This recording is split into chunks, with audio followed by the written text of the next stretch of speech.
Hey y'all, Dan with the Southern Paddler channel here. Today I'm with my buddy Hank and we're on Shoal Creek. We did Shoal Creek, it was last year, wasn't it? Last summer? 2 years ago. 2 years ago, Yeah. okay. So 2 years ago we did Shoal Creek with his dad.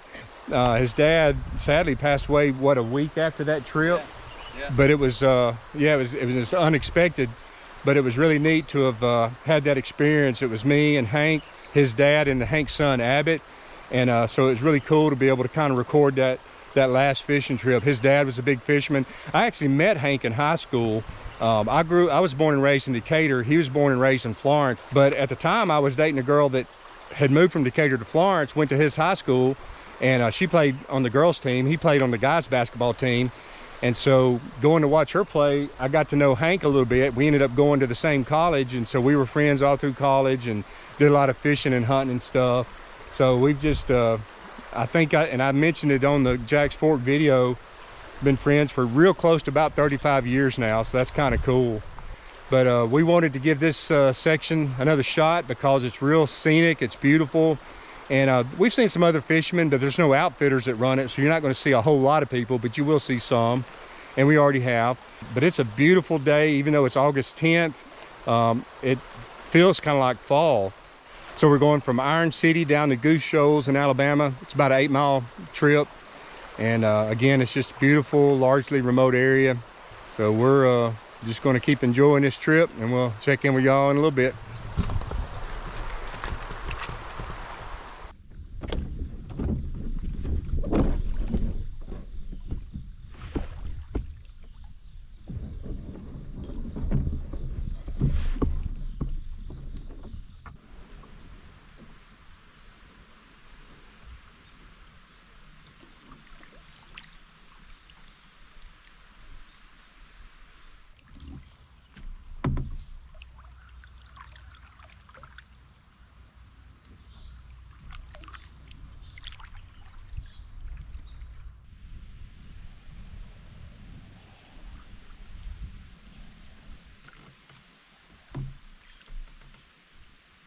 And then something to go with it, like a tree or a rock or a...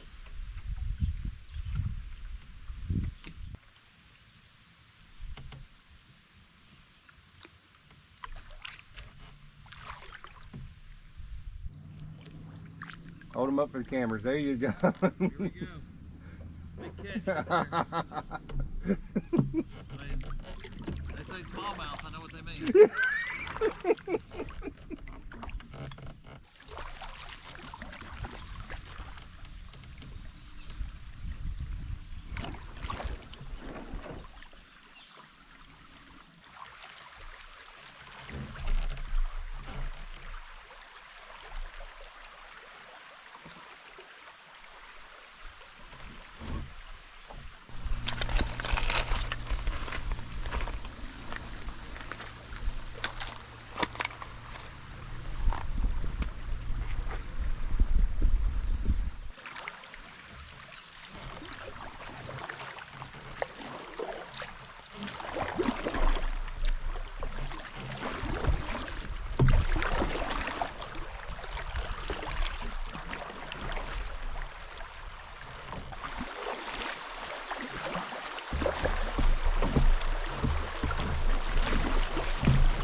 Yeah, just a little.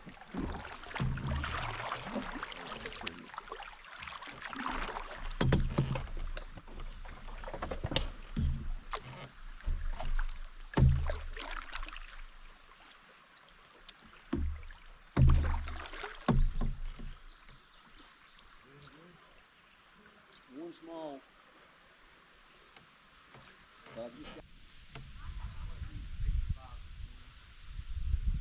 What state are we in?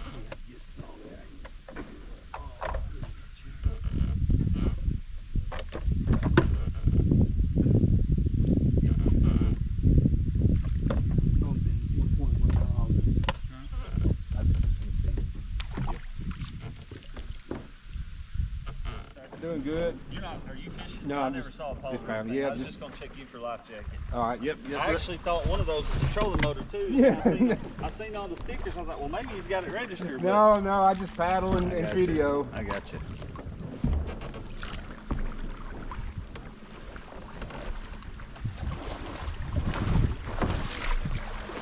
I think he said from the access area to the state line is probably about a mile and a half. So you're good. Most of the time, it's usually people got their Alabama license and not their Tennessee license. So if you got your Tennessee license, you're good for us. Yeah. But down that way, I can't make no promise. Well, that's what we were. Yeah. I grew up in Florence, right down here. Right. And so I'm, some Familiar years, with the areas. Oh yeah. Carried both licenses a lot of years, but I don't have an Alabama license today. Well, that's what he was just saying. Alabama license runs out at the end of this month, and I was like, well, then I'll be donating to y'all because I got mine every year when I go down there. Exactly. So. Yeah, mine. I think mine's set to auto renew. I get one. I don't fish that much, but I do Just have one. Yeah. Yeah, they get my $60 every year. Yeah, but if I bought ours goes out August 30th. But if I buy it in January, it's the same cost for the whole time. So. Ours goes out August 30th, so Yeah. They get mine every year. I give them $60 every year.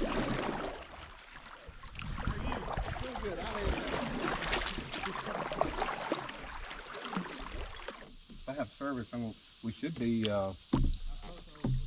I think that's what I'm going to check. I think we may be there, real close to it. Get you some momentum up.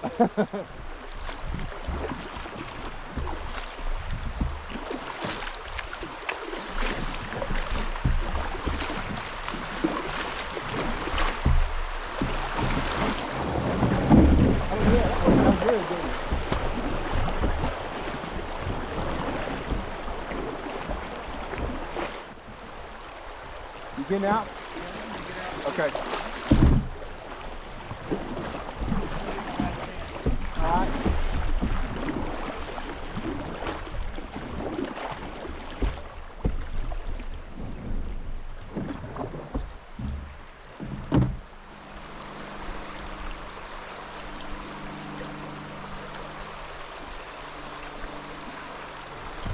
Yep, I'm getting it.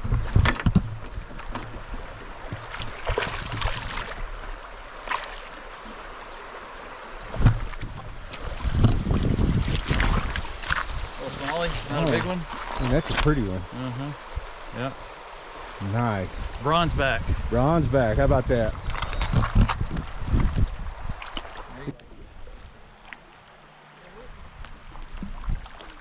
I brought some sunscreen if you need it.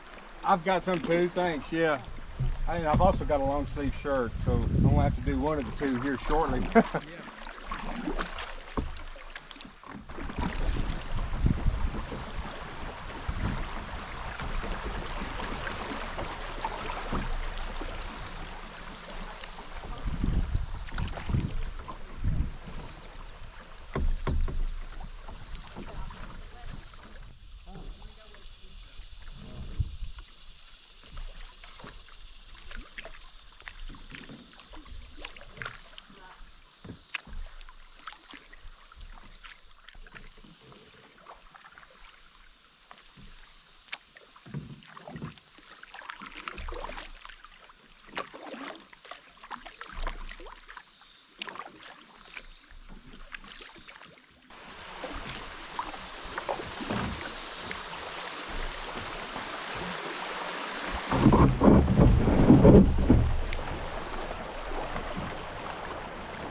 So at our last stop, Hank and I was talking about our college nicknames. Mine was Danimal, which was given to my buddy Thomas J. Wilson. We were both bass players in different bands, and at one time I was playing, he yelled out Danimal. I think it was my freshman year, and it kind of stuck. So that was my nickname for the next 4 years of college. Hank's, what ended up being his most famous nickname was Sweet Tea, and so reminded me of the story of that. I knew his name was Sweet Tea and it had something to do with the president of the college, but he helped me remember how that came about. So my second year at my college was Hank's first year, and it was either that year or the next year we got a new president. And the president just so happened was the principal of Hank's high school. So Hank had known him for several years. They were, kind of from the same area. And there were several kids from Hank's high school at the college. So the president had all his former high school students over to his house for supper one night. He's asking them how things were going and what would make things more like home. And they all went around the table and they were saying something. And when they got to Hank, he said, well, the thing that'd make it more like home to me was having sweet tea in the cafeteria, because at that time we didn't have sweet tea. It was just unsweet tea. Well, by George, if a week later we didn't have sweet tea in the cafeteria for probably the first time in history, and had it the whole time I was there and probably still do. So therefore Hank's nickname was Sweet Tea.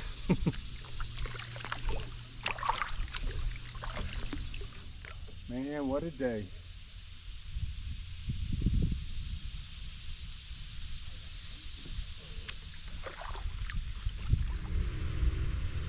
Yeah, I didn't hear Sauger really until I got to Tennessee. I think I was the same way. That's why I associated with Tennessee, because that was probably the first time I heard that name. But I waffle between spring and fall. Either one of those transition seasons I like, because obviously spring's the warm up from a cold winter, and you can start really getting out more and enjoying it. But then fall is like you said, it's the relief from the humidity and the high temps and the colors. And of course in spring you got the blooming colors, and fall you got the foliage colors. And although fall has the added bonus of football, that adds something to it, especially in Alabama. It's just college football on TV on a Saturday. Dang, man, you can't beat that. No.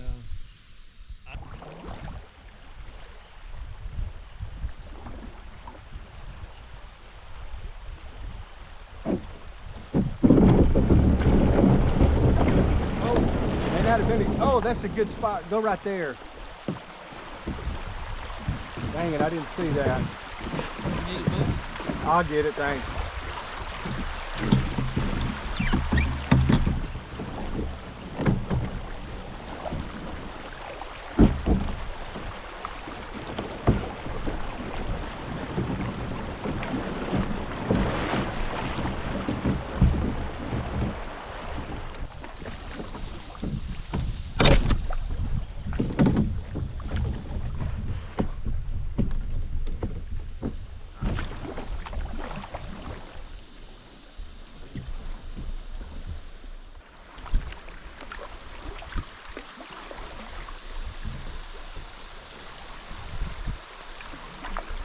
I don't know, we might could have made that on this, yeah, on that far side over there, but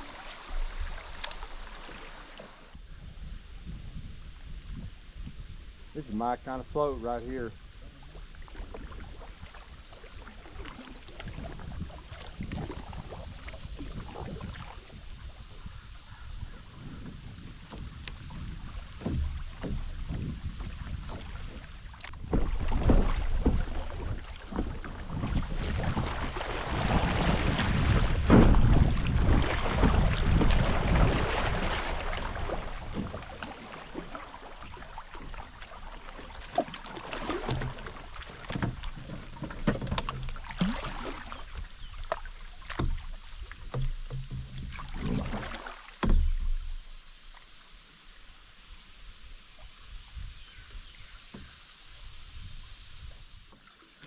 I love these little rock ledges and rock walls right by the water. That's just awesome.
this right here, to me, it doesn't get much better than this.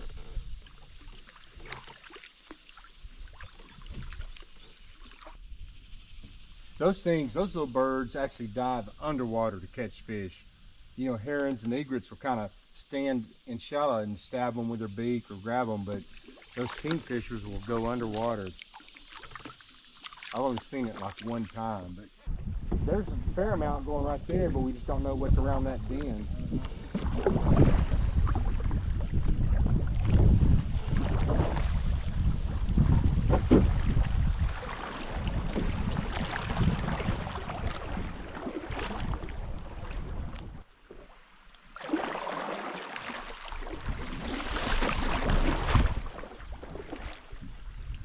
I think we got a good line here. There may be one rock or something right in the middle. Just watch that. Right, a limb right there.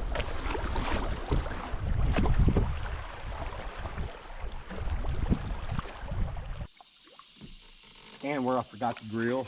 Oh. And had to cook on the tin foil.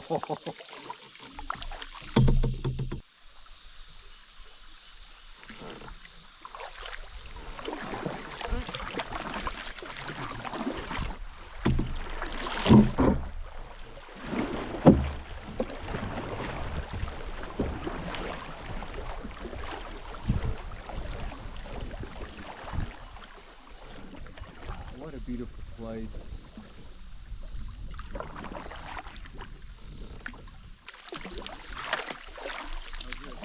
You're perfect.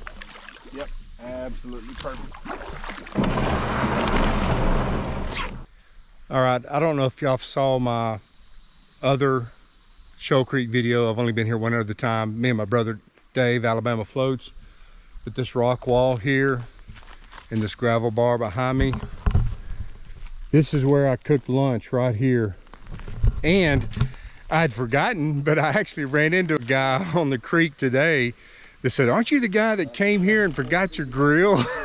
And I was like, yes, that was me. So it was on the Shoal Creek video with me and Dave. I forgot to bring my grill, so I ended up putting the charcoal on the gravel and then lighting it. And when it got ready to cook, the foil that I put the meat in, I just put that foil on the fire. And that's how I cooked our, I don't remember what we had, hamburgers or steaks, but yeah, that was on this creek. But anyway, this is the same spot. We're about halfway, a little over 4 miles. Trip totals a little over 8. So we're stopping here.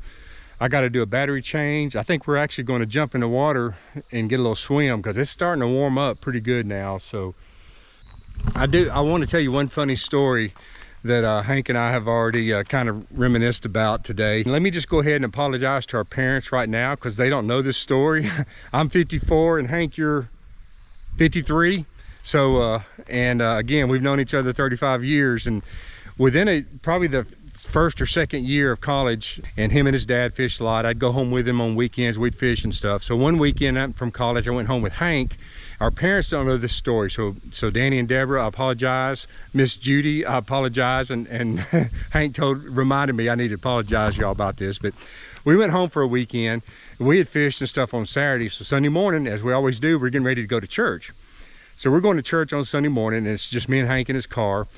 Well, this dude pulls out on a 2-lane road, pulls out in front of us, going real slow, and we have to slow down. And he goes like 50, 75 yards and then veers off to the right. And there was nobody else behind us. It's like, why couldn't he have just waited? And we were just furious. So when the dude pulled off, I rolled my window down to make sure the dude could see me, hung my middle finger out, and just let the guy have it. Well, this is some big burly, you know, Northwest Alabama dude in a Jeep Grand Cherokee, I think it was. And when he saw that, he came back on the main road and started following us. And we're like, oh crap, you know, we're a couple of 20-something college kids, and here's some big, you know, middle-aged man that's like, I want to show these young punks, teach them a lesson. So he follows us a while, ended up kind of passing us and kind of runs us off the road, doesn't he? And then gets in front of us, and we're just like, oh crap. And I think we get back in front of him somehow. We go past the church, and keep in mind, this is all going to church. Yeah, I flipped a guy off going to church one Sunday. I'm sorry, but I did. So we get in front of the guy, and we passed the church, and again we're in in the Florence area close to the Tennessee state line. End up going into Tennessee till he finally turns around and leaves us alone. Then we double back, we go to church. We're late to church. Hank's over here, he's laughing. Oh my goodness. So we go back to church, and yeah, not our best day, but you know, when you're young, you do stupid things, and when you make mistakes, it's good to admit them, to talk about them with other people, to keep it real. That keeps you honest with yourself and with others. So we can laugh about it now, and that's something that we're not condoning that activity. But when we were younger, yeah, all kids, young people make some dumb decisions, and we did. So fortunately, we survived it. We did finally make it to church. But you know, another funny story, we hadn't talked about this one today, but we talked about it before. So one weekend, we're coming home from college, going to his house, and we're in his car, and we're driving down this 2-lane road, and we're going through Savannah, Tennessee. And as we're going down the road, we're getting to one community, maybe it was Savannah, I don't know, but we're just going down this road, and there's some little businesses on either side.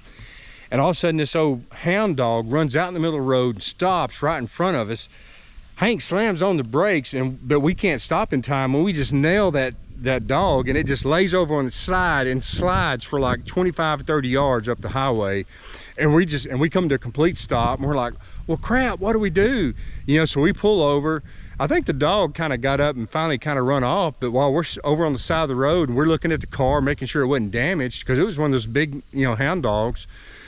And so we're looking at the car, and this old timer walked up and said, y'all hit that dog? And of course, this was probably after the Jeep Grand Cherokee incident. We're scared to death, thinking, man, some guy going to try to string us up and skin us, you know.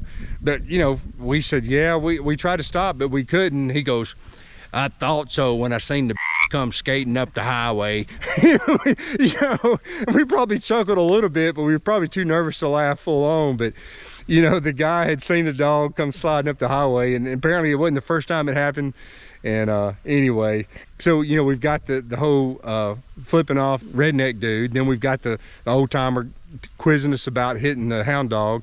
Today we get stopped by the game warden. So I told Hank, I said, man, whenever we get together for something, it seems like something crazy always happens, and hey, that's just part of the adventure. So anyway, you know, maybe we'll just have to keep getting together and see what happens next. But fortunately, it's always ended relatively well. We're still alive at 53 and 54. But that's just a great thing about having close friends. You have great stories like that. Just crazy stuff happens, you just never know. But anyway, this is man, just look at this beautiful view we've got here. The creek does this little 90-degree bend right here in this rock wall that goes all the way around. We've got this gravel bar here that we're stopped on. So anyway, we're just going to we're going to take a break. I'm changing my batteries out in my cameras. We're going to probably go for a little swim and cool off, because it is starting to get warm, even though it's still an incredibly mild and beautiful August 10th day. It's gorgeous out here, but it's getting warm, so we're going to go for a swim. So we're going to do that, cool off, and we'll check back in a little bit. Oh man, yeah, once you're in it. What you got, Dan? Come this way. Oh crap, my slides. Oh, holy crap! Jeez Louise! Woo! Holy mackerel!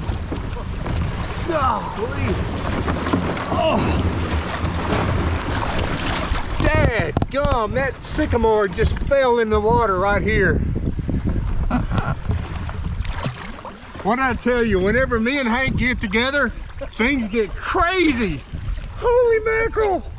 Now I gotta get my slides. Oh my goodness. Look, yeah. Dan, if a tree falls in the woods, it does make a noise. It does make a noise. We have confirmed, if a tree falls in the wood, it makes a noise. And a lot of waves if it hits the water. Look at all these leaves. Golly. All right, so this is the inside of that tree. Thing is massive. You probably can't tell, but that's my hand. That thing was hollow, the whole base of it. And all that was keeping it alive was this one little part of the base here. You can see where that was feeding the whole tree, and it made it look good. But for whatever reason, when we got here, they just decided it had had enough, gave up the ghost. Whew, that's crazy.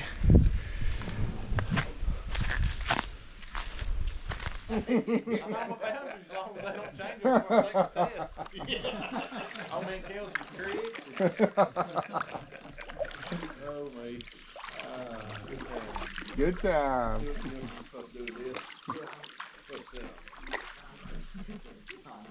All right, so Hank and I are sitting there processing the whole tree falling thing, and we kind of were joking about some things, but we were also saying some serious things. And one of the things we said was that as believers in God, you know, we don't really believe in accidents or incidents. We just, you know, or odds or luck. You know, we believe that God is in control, and that everything, that either he causes it or at the very least he allows it. And so we're thinking about, okay, the point of this tree falling while we're right here. And Hank made a good point. He said, you know, he said, I can see my dad, and that's Ken. And we've talked about, I've mentioned him on the camera earlier because, you know, the last trip that that Hank and his father Ken and Hank's son Abbott did, I was with them on this creek right here, Shoal Creek, 2 years ago. And then we've mentioned him off camera several times. And Hank said, you know, I could kind of see my dad in heaven saying, hey, God, you know, because we were just talking about all the crazy stuff that happens when we get together. And Ken going, hey, God, can you just kind of make this tree fall or do something to make them remember this trip, aside from the wardens that were checking licenses?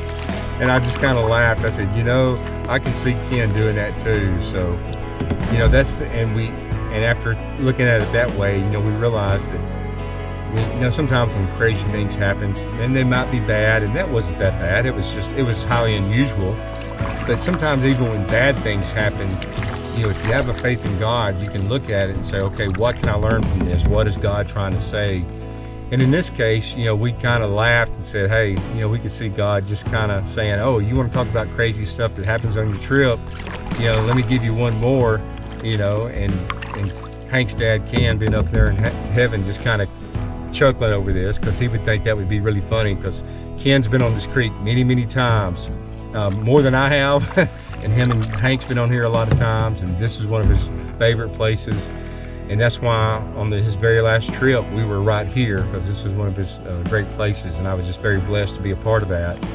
But yeah, when Hank said that, I thought, yep, I can see that too. And we can just see old Ken getting a big chuckle out of this in heaven.